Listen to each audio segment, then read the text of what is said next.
Live from WTVO Rockford and your home team. Eyewitness News at 5 starts now. Kyle Rittenhouse is acquitted on all charges. We'll give you a look outside the Kenosha courthouse as the verdict came in. It's almost like a never-ending struggle or fight to try to bring peace here in the community. Someone shoots 2 men to death in Freeport. A community activist asks residents to put the guns down.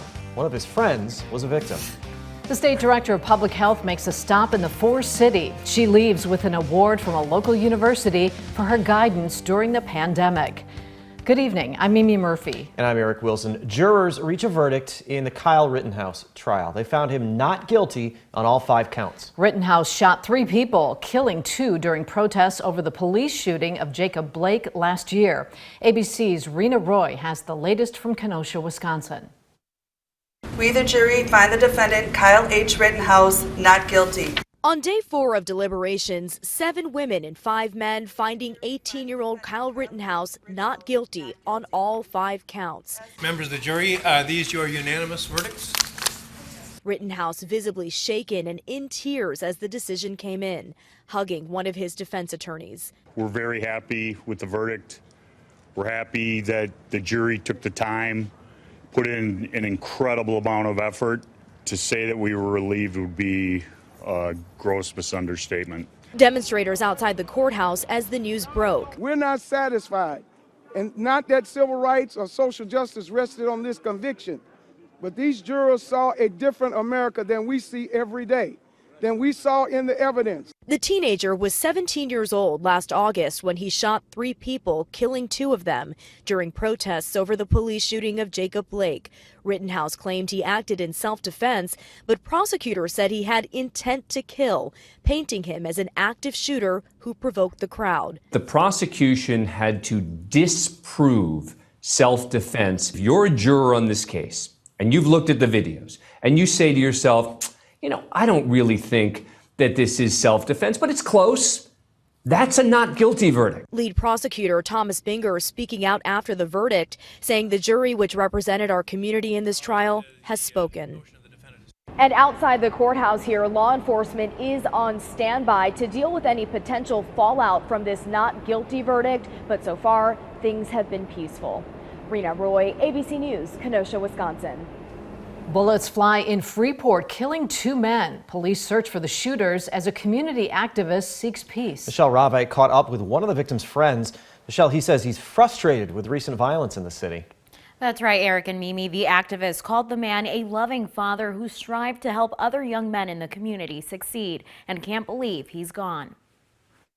You never want to see anyone, getting hurt or seeing how it affects people's families and stuff. But just in general, it's even harder when you know them. You know what I mean?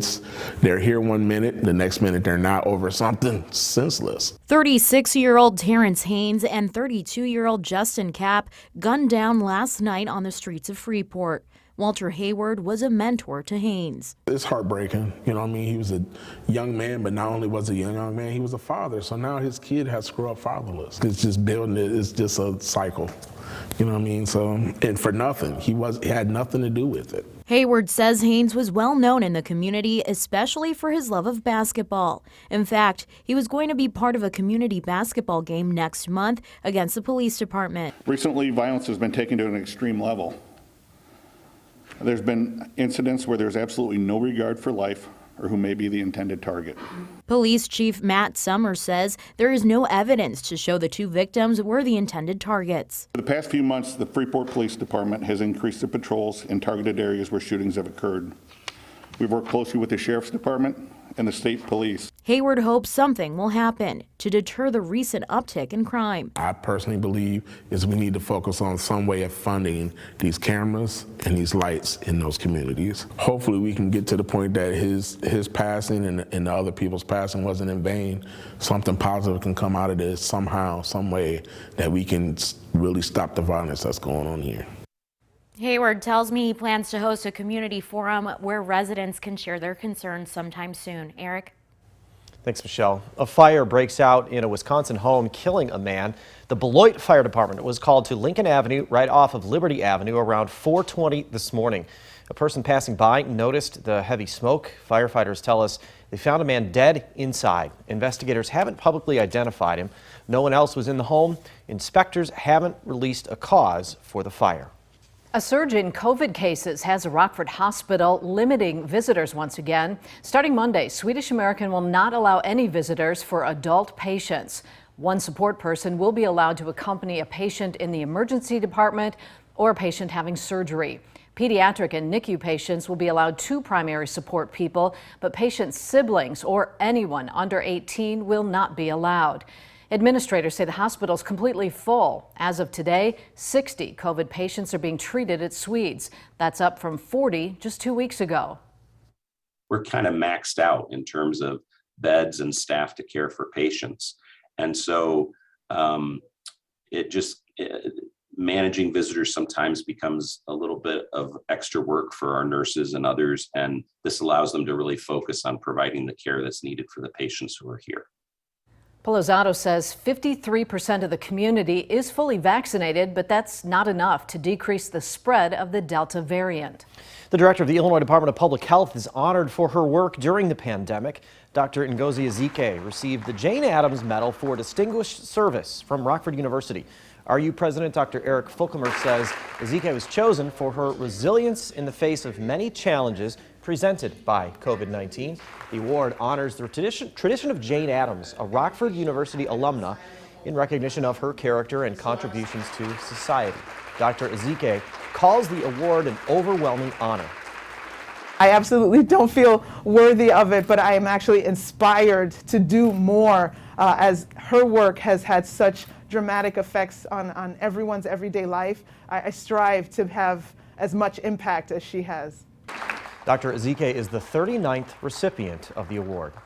A local third grader's artwork is chosen for the mayor's holiday card.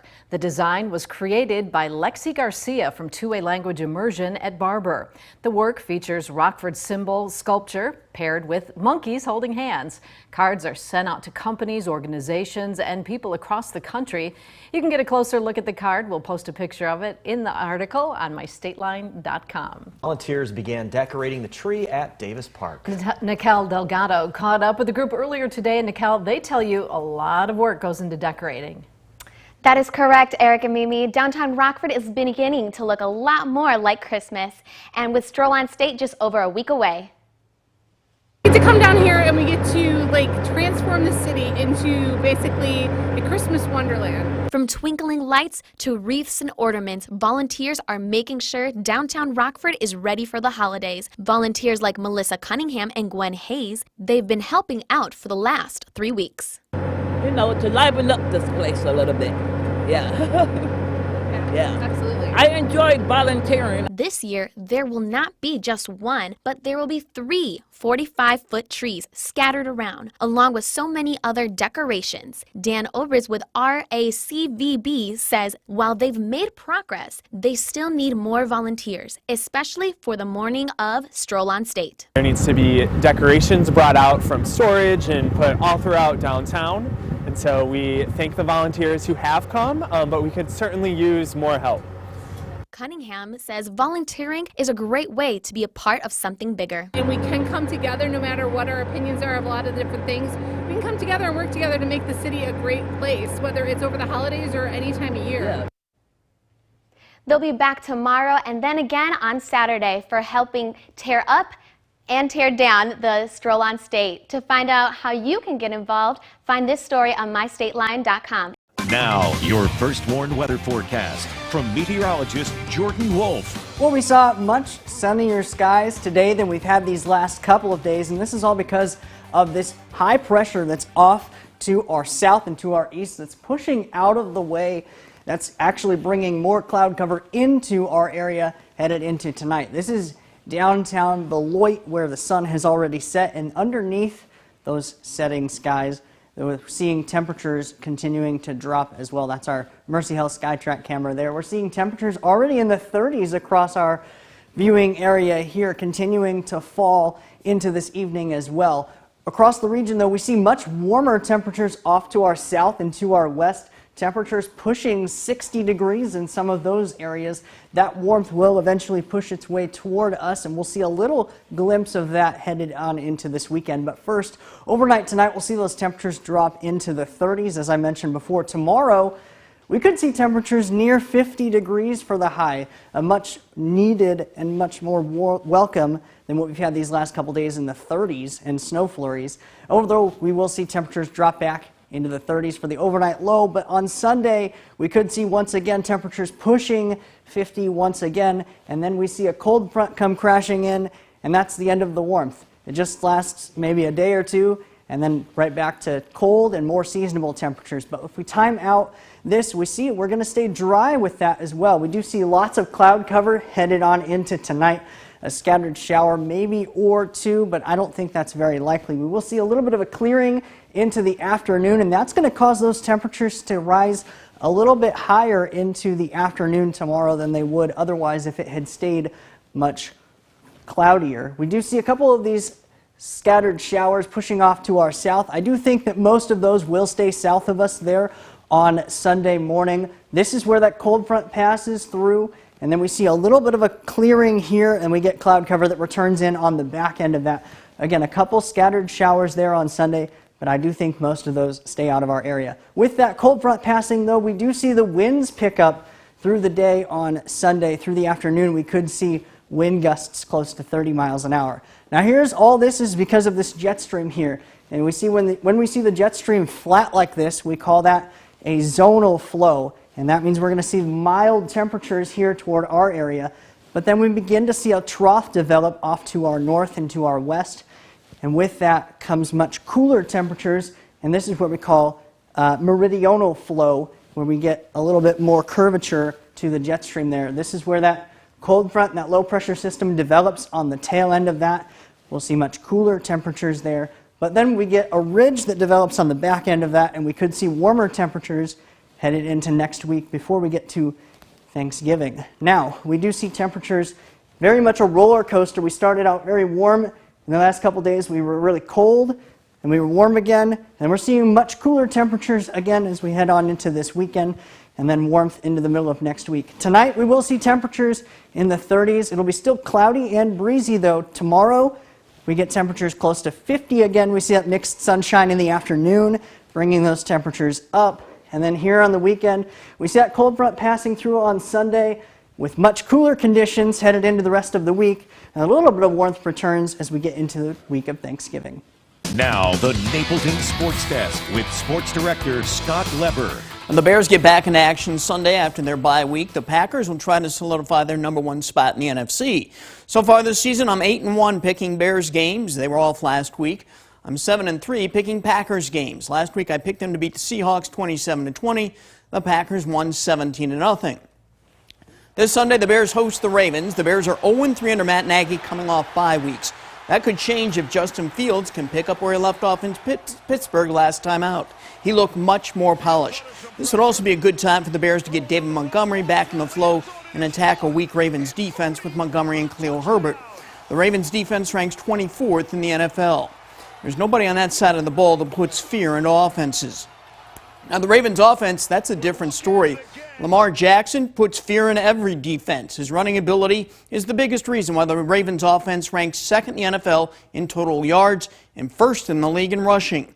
Yet the Dolphins found a way to shut him down last week. Did the Bears learn anything from that? And can the Bears get by without Khalil Mack, who's now done for the season? Akeem Hicks is also out for this game, and Allen Robinson is doubtful. This feels like a game where Justin Fields will open a lot of eyes, and it'll be fun watching him against Lamar Jackson, but I have the Ravens winning it 24-21. And the Packers will be in Minnesota Sunday. That might be the biggest factor in this game, the location, a noisy U.S. Bank Stadium. The Vikings are the most dangerous 4-5 team you'll find. They've been in every game this season. They've had some bad breaks, some self-inflicted, some not.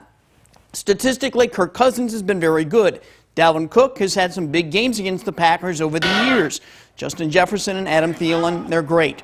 The Packers will not have Aaron Jones Sunday because of a knee injury, and that's a major blow.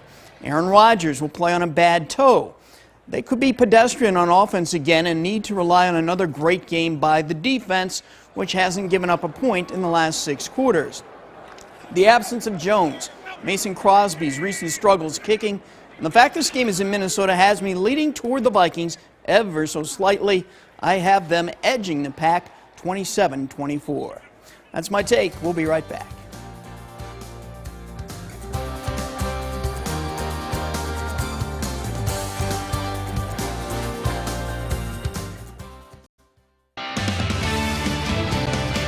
Jordan Wolf has a final weekend weather check in a minute. But first, here's a look at what's to come on News Nation tonight. All eyes on Kenosha, Wisconsin tonight. Kyle Rittenhouse acquitted on all charges. Our team of reporters is live in Kenosha with reaction after today's verdict, and experts break down the decision on News Nation Prime. Now, here's a look at Banfield tonight. Thanks. Tonight on Banfield, she picks juries for a living, and boy, did her latest one deliver for Kyle Rittenhouse, the woman behind the magic. That's tonight on Banfield on News Nation. That's all coming up tonight on the fastest growing cable news network in America, News Nation. It's available on the cable and satellite stations you see here. You can also head to newsnation.com. Jordan's back with more on that forecast. Boy, this morning, if you just looked outside, it looked beautiful, you know, with the sunrise, and it was calm winds, right. But step outside and it was darn cold. Well, you mentioned too, though, that without the wind, it was a little more bearable Yes. than if we had a wind like we had yesterday. We'd have extremely low wind chills, right? You'd have wind chills sitting probably in the single digits if you had the temperatures this morning and the winds we had a couple days ago. Oh, gosh. Because we dropped down into, what, the upper teens? Yeah, we had 18 degrees for the low tonight.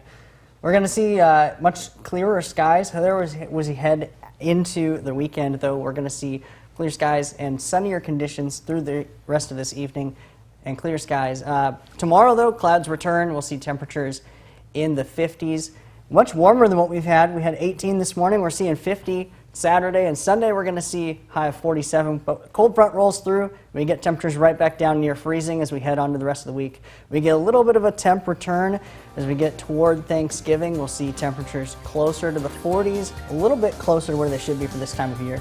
But overall, definitely dry as we head into Thanksgiving. All right, thanks, Jordan. And thank you for spending time with us. Stay safe.